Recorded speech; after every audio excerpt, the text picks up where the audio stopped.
បាទសួស្តីបងប្អូនទាំងអស់គ្នាស្វាគមន៍ជាថ្មីមកកាន់ប្រូវាសនាបាទហើយថ្ងៃនេះដែរខ្ញុំមានលទ្ធផលគឺស្បូវកដបសម្រាប់មកចែកជូនពុកម៉ែបងប្អូនទាំងអស់គ្នាទស្សនាបាទអានេះគឺជាស្បូវសម្រាប់ប្រក់ដំបូល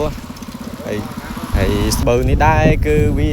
មានប្រវែង1ម៉ែត្រ2តឹកបងប្អូនទាំងអស់គ្នាសម្រាប់យកទៅប្រក់ដំបូលដូចជានេះខ្ញុំតយ៉ាប់មកខាងមុខនេះគឺប្រក់មកទឹកមួយយើងមើលពីក្រោមទៅគឺស្អាតមែនតែនហើយស្បូវខាងខ្ញុំនេះដែរគឺវាមាននេះកម្រាស់វាមួយជុំបងប្អូនទាំងអស់គ្នាកម្រាស់មួយជុំ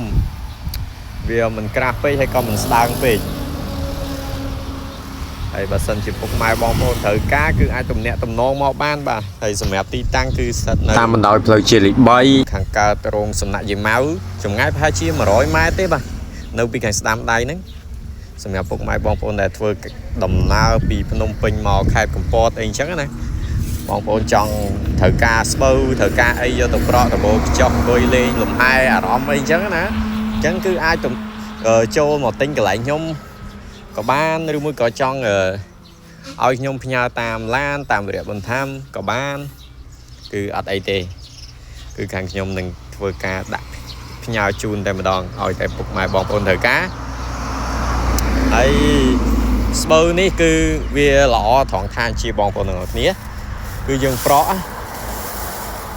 ទៅវាមានវាត្រជាក់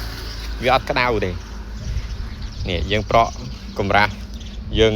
ចំហៀវពីគ្នាយើងប្រក់ដបូលយើងហ្នឹងមួយទឹកមួយឬមួយក៏មួយទឹកកន្លះមួយអញ្ចឹងណាតាមចំណង់ចំណូលចិត្តរបស់បងប្អូនចង់ឲ្យវាជាប់បានយូរឬមួយក៏យ៉ាងណាឬមួយក៏ជាប់បានអត់សូវយូរអញ្ចឹងណាហើយសម្រាប់ទំនាក់ទំនងបាទបងប្អូនអាចឆាតមកតាមរយៈ Telegram ឬមួយក៏ឆាត